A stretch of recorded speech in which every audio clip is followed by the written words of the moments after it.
சேலத்தில் திமுக இளைஞரணி சார்பில் கண்டன பொதுக்கூட்டம் நடைபெற்றது. கூட்டுறவுத்துறை அமைச்சர் பெரிய கருப்பன் ஒன்றிய அரசை கண்டித்து பேச்சு.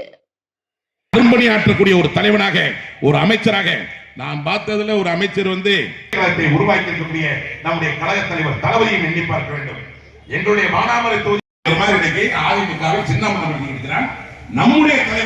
நம்முடைய தலைவர் போன வரலாறு கொண்டு என்பதை இந்த நாட்டு மக்கள் அறிய வேண்டும் என்பதை நான் பெருமைப்படுத்த மும்மணி கல்விக்குழுவின் மூலம் இந்தி திணிப்பு நிதி பகிர்வில் பாரபட்சம் தொகுதி மறுசீரமைப்பில் அநீதிகளை மக்களே அவர்களை ஒதுக்குகின்ற ஒரு சூழ்நிலையை உருவாக்க வேண்டும். அதற்காக முயற்சிப்போம் என்பது எப்படி மக்கள் தொகை அடிப்படையிலே தான் அதற்கான மாநிலங்களில் எண்ணிக்கையை எடுத்து நாடாளுமன்ற உறுப்பினர்களுக்கு எண்ணிக்கை ஒதுக்கப்படும் என்று சொல்வது நிச்சயமாக தென் இந்திய, குறிப்பாக தமிழகம், கேரளம், ஆந்திர பிரதேசம், தெலுங்கானா, கர்நாடகா போன்ற தென் மாநிலங்கள் வெகுவான பாதிப்புள்ளாகும். இதற்கெல்லாம் காரணம் என்னன்னா, இந்து நேற்று 50 ஆண்டுகளுக்கு முன்னர், அதாவது மக்கள் தொகை உயர்வை கட்டுப்படுத்த வேண்டும் என்ற நோக்கத்திற்காக இந்திய அரசு எடுத்த நடவடிக்கை, அதாவது பிறப்புகளுடைய எண்ணிக்கையை குறைக்க வேண்டும். அதன் மூலமாகத்தான் மக்கள் தொகை பெருக்கத்தை கட்டுப்படுத்த முடியும்.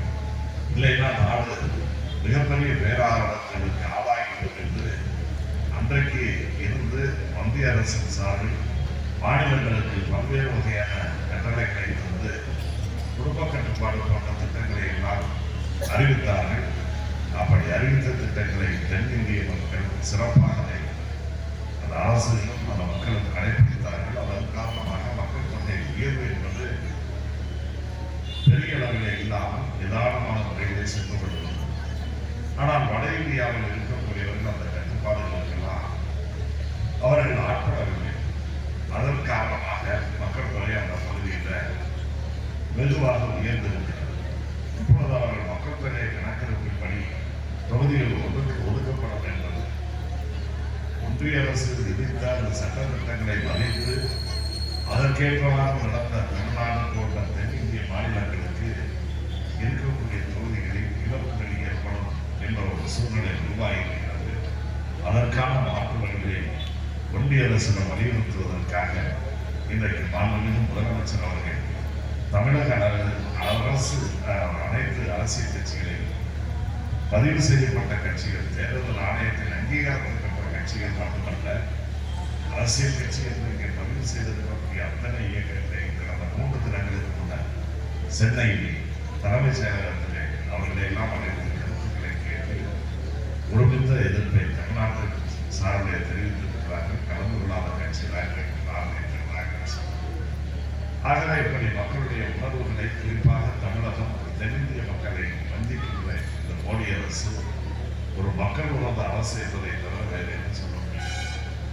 தமிழ்நாட்டை அவர்கள் அழுத்த நினைக்கிறார்கள், நிச்சயமாக அவர்கள் அந்த முடிவுகளில் இருந்து மாற்றிக்கொள்ள நேர்ந்தது என்பதை தான் இன்றைக்கு நம்முடைய முதலமைச்சர் அவர்களுடைய விஸ்வரூப முயற்சி என்பது உணர்த்தி இருக்கிறது என்பதை நான் இந்த நேரத்தில் தெரிவித்துக் கொள்கிறேன்.